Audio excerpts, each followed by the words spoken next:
La France, fille aînée de l'Église, est aujourd'hui le pays le moins religieux d'Europe. Moins de 5% de catholiques pratiquants, moins de 4% de musulmans pratiquants. Que l'on approuve ou que l'on déplore cette situation, peu importe, c'est une rupture dans notre histoire. Et pourtant, les Français restent curieux de culture religieuse, désireux même d'une spiritualité peut-être plus occasionnelle ou plus personnelle.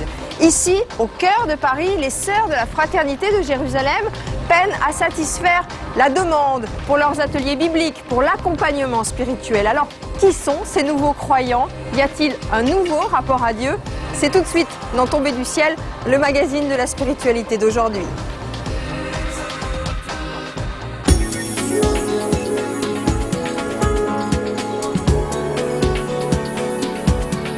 Les églises sont désertées, mais les monastères affichent complet. Pourquoi cet engouement pour les retraites spirituelles? Reportage à Notre-Dame-de-Jouarre, tout près de Paris, avec les sœurs de la Fraternité de Jérusalem. C'est au désert, une nuit, que la foi lui est venue. Ses livres, ses pièces de théâtre sont connus dans le monde entier. Éric Emmanuel Schmitt a lu les évangiles et est devenu chrétien. Il est notre invité. Le doute, l'incroyance, comment les églises, l'islam et les spiritualités orientales considèrent ceux qui ne croient pas ou ne croient plus? Comment regardent-elles les nouveaux croyants? C'est notre dossier. À la fin de cette émission, nous retrouvons Frédéric Lenoir, directeur du Monde des religions. Dieu, pour lui, est toujours là, mais c'est notre relation avec lui qui a changé.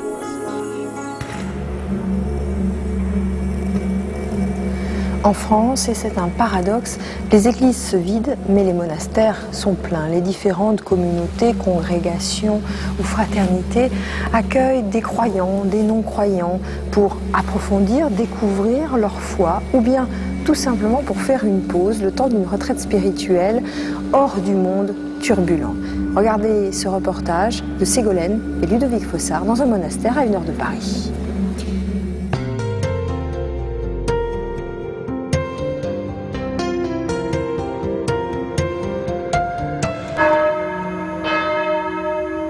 C'est un endroit à l'écart du monde, perdu quelque part dans la campagne, à une centaine de kilomètres de Paris, où le temps semble s'être arrêté. Silence, recueillement, travail, méditation, pour des voyageurs à la recherche d'une partie d'eux-mêmes, trop souvent délaissés. Chaque fin de semaine, c'est le même rituel. Ceux de l'extérieur impliqués dans le monde moderne empruntent pour 2 jours l'existence très différente de ces sœurs bénédictines. Sœur Anne, bonjour. Comment allez-vous? Bien. Bonjour, Agnès. Ça va, très bien, et vous? Oui. Bonjour. Bonjour ma sœur. En fait, ça fait partie de notre vie, d'accueillir des retraitants. On n'est pas faite pour accueillir des retraitants, mais notre vie ne reste pas fermée sur elle-même. Plusieurs fois par jour, les sœurs célèbrent la messe à laquelle les retraitants sont invités, sans qu'il n'y ait pour autant la moindre obligation.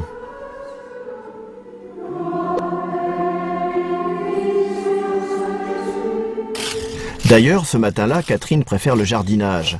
À l'abbaye de Jouarre, le retour à l'essentiel passe par des gestes simples, éternels, mais des gestes oubliés par Catherine, qui dirige une entreprise en Suisse. Je pense qu'en tant que responsable d'une entreprise, on est quand même soumis à des stress énormes. Et tout simplement, je voulais me retrouver moi-même ou me départir de tout ce qui est cette approche superflue qui est comme dans laquelle on vit, où on évolue. Donc quand je suis venue ici, j'ai passé plusieurs heures à jardiner, à être moi-même dans le silence, et je pense que le silence a été révélateur pour moi. Ici, ce silence domine la vie.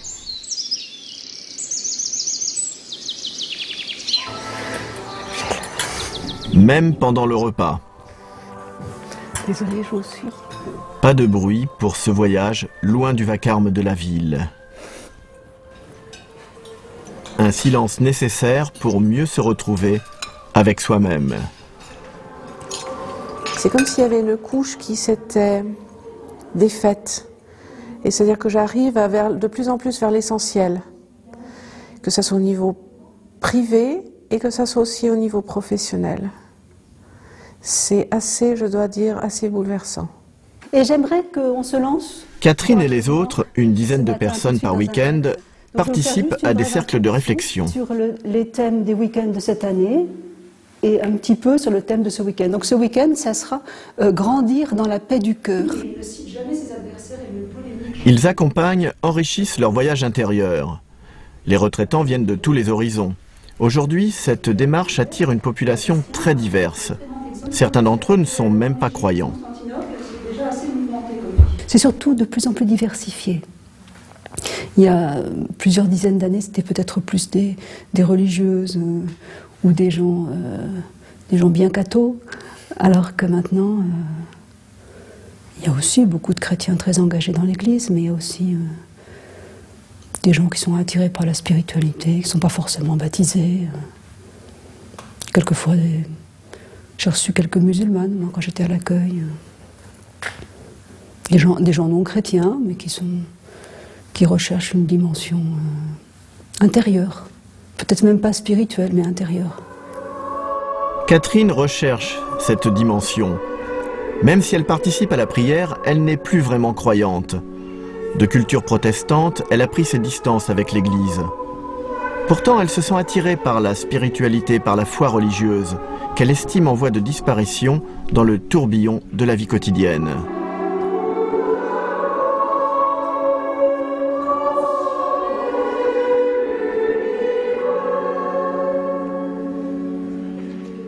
Ce qui nous manque souvent, c'est quand même un enracinement, une richesse spirituelle qui nous permet à nouveau de nous retrouver nous-mêmes et de nous écouter et de parler avec nous-mêmes. Et ça, par exemple, dans l'économie, souvent, je veux dire, il y a tellement de mails, tellement de téléphones, de clients, les collaborateurs, les fournisseurs. À un moment donné, les chiffres à produire, vous êtes là et puis à un moment, vous ne vivez que plus de ça. La retraite n'est qu'une parenthèse dans la vie de Catherine.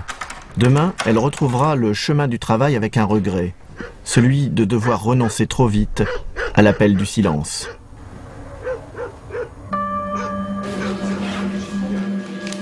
Comment un être, même le plus rationnel, se met-il à croire? Voici l'histoire d'Éric Emmanuel Schmitt. Écrivain, homme de théâtre, philosophe, c'était son premier métier.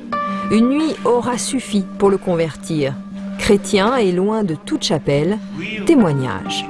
Je suis toujours timide par rapport au bonheur. Je me demande si on y a droit. Vous n'avez pas toujours été croyant, Éric Emmanuel Schmitt? Ah mais pas du tout même. C'est-à-dire que je suis né athée, c'est-à-dire je suis né avec une réponse à une question que je ne m'étais pas posée. Ah bon? Oui, parce que je suis né dans un milieu où on avait la réponse, on était athée. C'était vraiment, je suis né dans un monde athée. J'ai ensuite fait mes études, je dirais, vraiment dans un monde totalement athée. Et donc, j'ai poussé dans la conviction que Dieu était une chimère et que les religions étaient agonisantes. Et il a fallu que je me pose la question pour que tout un processus spirituel et intellectuel se mette en marche. C'est tout un processus ou c'est une nuit? Parce que c'est d'abord un processus. J'ai lu que vous aviez été, j'allais dire, touché par la foi, une nuit au milieu du désert. Oui, mais d'abord il y a eu, je dirais, tout un nettoyage de mon athéisme par la philosophie. C'est-à-dire que, étudiant la philosophie, je suis devenu ce qu'est un philosophe, c'est-à-dire agnostique. Oui, mais la philosophie ne répondait pas à toutes vos questions? Non, c'est ça être philosophe, c'est se rendre compte que la philosophie ne répond pas à toutes les questions. C'est vrai qu'on rentre en philosophie avec la naïveté de croire qu'on va trouver la vérité, et puis on devient philosophe quand on se rend compte qu'on ne connaîtra pas la vérité, mais des propositions de vérité que sont les différentes philosophies. Alors à quel moment arrive Dieu là-dedans? Alors Dieu, oui, Dieu il arrive dans le désert, il arrive dans le Sahara. J'étais parti pour un voyage d'aventure, une marche, avec 10 personnes, un guide Touareg et un guide américain. Et puis, on marchait 10 jours dans le désert, on couchait à la belle étoile. C'était magnifique. Et puis un jour, on a fait l'ascension du mont Tahat, qui est la plus haute montagne de cette partie du désert, qui est une partie montagneuse et rocheuse. J'ai été très exalté par le fait d'être monté comme ça, au sommet, et j'ai dit que je passais en premier pour descendre. Et je me suis précipité sur les chemins, enfin il n'y avait pas de chemin, je me suis précipité, et puis j'avançais, j'avançais, j'avançais, je ne me retournais jamais, je ne vérifiais jamais quel chemin j'empruntais, j'avançais, j'avançais, j'avançais, comme si je voulais me perdre, ou comme si j'avais le pressentiment d'un rendez-vous, je ne sais pas. En tout cas, le résultat, c'est que à 7 heures du soir, j'arrête enfin de dévaler, d'avancer, d'avancer, pour me demander où je suis, j'appelle, personne ne répond, j'étais perdu. Et là, vous priez, alors? Qu'est-ce que vous faites? Prier, non, je ne savais pas ce que c'était. D'ailleurs, je doute encore de savoir vraiment ce que c'est. Non, je m'enterre, enfin, je m'ensable derrière un rocher pour me protéger du vent et pour me protéger du froid. Et puis, je me décide à attendre le lendemain et j'espère dormir. Et en même temps, j'ai peur de cette nuit parce que je me dis que ça va être la nuit de l'angoisse. Et puis, c'est tout le contraire. C'est tout le contraire qui se passe, c'est-à-dire que cette nuit-là m'est tombée dessus une confiance énorme, une confiance tellement importante que je ne pouvais pas en être l'origine de cette confiance. C'est-à-dire que j'ai vraiment passé ce qu'on doit appeler, par pudeur, une nuit mystique, une nuit de feu, comme disait Pascal, c'est-à-dire une nuit où j'avais le sentiment d'être mis en rapport avec quelque chose qui me dépassait, une transcendance, et de percevoir, non pas des messages intellectuels, mais de percevoir le sentiment dans lequel je devais passer ma vie, c'est-à-dire la confiance dans le mystère. Si je ne comprends pas, ça ne vient pas que du fait que le monde est incompréhensible, ça vient du fait que c'est moi qui ne comprends pas. Les limites de ma compréhension sont les limites de mon esprit, pas les limites du sens qu'il y a dans le monde. C'est-à-dire que pendant cette nuit, je passe finalement de la philosophie de l'absurde, dans laquelle j'avais vécu, à la philosophie du mystère. Mais alors, le Dieu que vous avez, c'est celui des chrétiens, c'est celui de Jésus, ou alors c'est quelque chose... Justement, je ne le reconnais pas puisque je n'en connaissais aucun. Et donc, Mais depuis, vous avez lu, vous avez beaucoup lu, vous êtes allé vers l'Évangile. Mais ce qui était bien, c'était que justement, si j'avais eu une formation religieuse, j'aurais reconnu et j'aurais tout de suite identifié Dieu, ou je l'aurais déposé dans un cadre religieux. Et ce qui se passe, c'est que c'est pas ça, c'est une expérience de Dieu, de l'absolu, du Dieu qui est sans doute celui que visent toutes les religions monothéistes, et peut-être même les autres, je ne sais pas. C'est une expérience de Dieu et qui crée, puisqu'on m'a retrouvé dans le désert, qui crée après chez moi une curiosité de toutes les religions. C'est-à-dire que je me suis mis vraiment, en rentrant en France à ce moment-là, à lire les grands textes fondateurs des religions et les textes de tous les mystiques des grandes religions. Et évidemment, comme je suis un peu snob, comme je suis un enfant de mon siècle, je commence par les plus lointains. C'est-à-dire, je commence par les textes des mystiques bouddhistes, et puis après, je commence à me rapprocher, je travaille sur l'islam, sur le soufisme, etc. Puis je pars dans la mystique juive, et dans les grands textes juifs, et le Talmud me passionne, et les commentaires de l'Ancien Testament. Et puis, en dernier, finalement. En dernier, je me réserve les évangiles, plusieurs années après, le désert. Est-ce que cette foi perdure? Est-ce que vous ne la perdrez plus? Mais une fois suffit, pour la foi.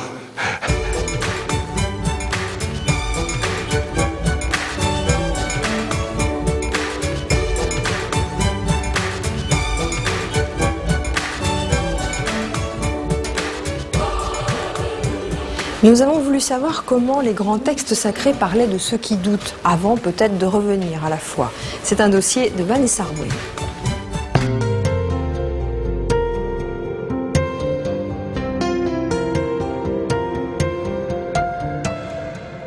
L'histoire est contée dans l'Évangile selon Luc.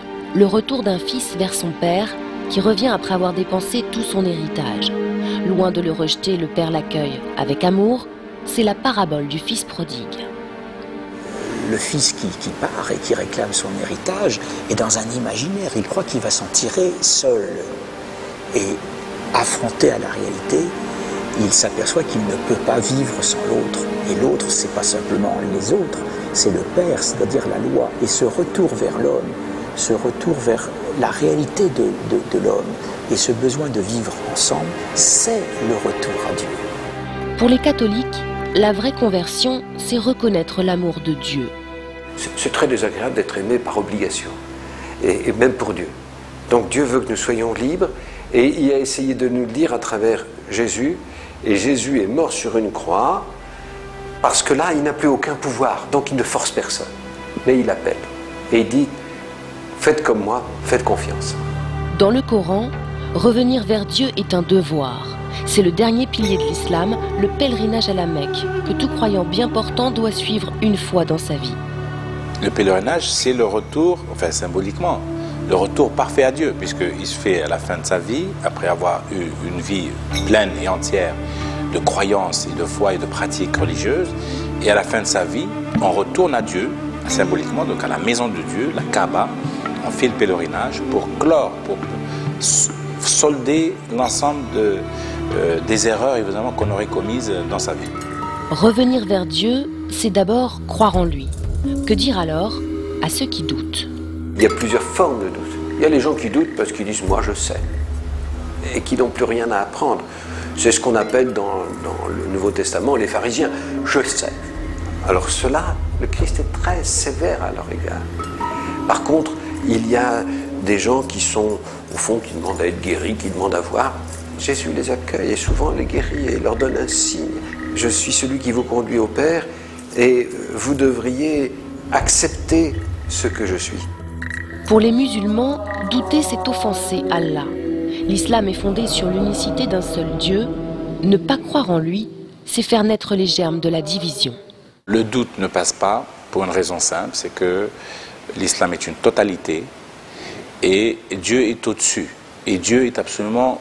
On ne peut pas douter de Dieu en étant musulman, c'est pas possible. C'est une religion d'intégration des individus. Et si l'un d'entre eux commence à douter, évidemment il entraîne les autres aussi sur la mauvaise pente. L'islam dit qu'il faut au contraire tout faire pour les ramener dans la foi. Chez les chrétiens, les églises et les temples se vident. Seuls les protestants évangéliques vivent un net réveil de la foi. Pourquoi? Qu'offre-t-il de différent? Quelque chose de simple, dans laquelle il ne convient pas de se poser des questions trop difficiles, quelque chose qui les aide à vivre. Ils ont résolument fait le choix de la plus grande modernité possible. La différence que vous voyez entre un temple comme celui qui est derrière moi, où il y a une chaire, et puis où on joue de l'orgue, chez eux, il y a une estrade avec une batterie, un synthé, des guitares électriques, et ça fonctionne de cette façon parce que c'est ça qui est la culture du temps. Autre recherche de sens, le bouddhisme. Aucune soumission à un dieu, mais un chemin intérieur à découvrir selon les enseignements du Bouddha. Le retour à Dieu est ici un retour vers soi. Le retour vers Dieu, nous, on le nommerait le retour vers l'essence même de l'être, le retour vers la nature essentielle de l'esprit. On vient vers le bouddhisme dans cette perspective-là, dans un rendez-vous avec soi-même, on pourrait dire, au-delà des apparences et au-delà de ce que je vis maintenant. Un rendez-vous avec soi-même qui séduit de plus en plus au détriment des religions monothéistes.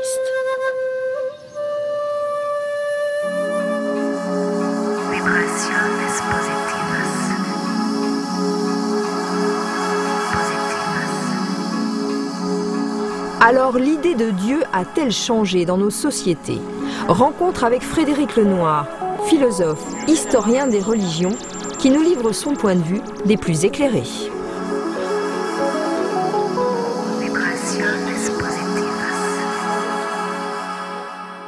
Frédéric, on l'a vu dans cette émission, les Français pratiquent de moins en moins. Désormais, un tiers des Français se disent sans religion. Alors, est-ce que ça veut dire qu'on change de monde? On change de monde sur le plan religieux parce qu'on a changé de monde tout court. C'est-à-dire que le monde d'aujourd'hui n'a plus rien à voir avec ce qu'il a été pendant des siècles, c'est-à-dire une société qui était entièrement organisée autour d'une religion, en France la religion catholique, mais dans tous les univers traditionnels il y a une religion dominante qui fait que les individus partagent les mêmes valeurs, partagent le même mode de vie, et le mode de vie qui a été celui de l'humanité, celui qu'on a connu en France pendant des siècles, était un mode de vie essentiellement rural, où la société était organisée autour des paroisses qu'il y avait dans chaque petit village. Et puis avec l'exode urbain, avec le fait qu'on est devenu finalement des citadins qui vivons dans des villes, s'est développé également l'individualisation, l'individualisme. On vit de moins en moins dans un monde collectif avec des repères collectifs, mais chacun cherche à se donner ses propres valeurs, ses propres repères. C'est la phrase de Kant, hein, chacun cherche à être son propre législateur, il tient à tenir debout, et donc finalement toutes les institutions, quelles qu'elles soient, sont attaquées par ça. Et cette poussée d'individualisation, qui est très liée encore une fois au mode de vie urbain, fait que finalement dans nos sociétés, la religion institutionnelle, quelle qu'elle soit, est profondément en crise. Alors c'est un rejet de l'institution, peut-être même un rejet du dogme, mais en même temps on sent, et on l'a vu dans cette émission, que les Français sont quand même dans une quête de sens, ils cherchent, ils se posent des questions, ils vont dans les monastères. Alors est-ce que ça veut dire que l'idée de Dieu a changé ? Dieu n'a pas disparu finalement. Non, ce qui est en crise, c'est la religion institutionnelle. Mais il y a une quête de sens de la vie, de spiritualité, il y a des questionnements fondamentaux qui n'ont pas changé dans le cœur de l'homme.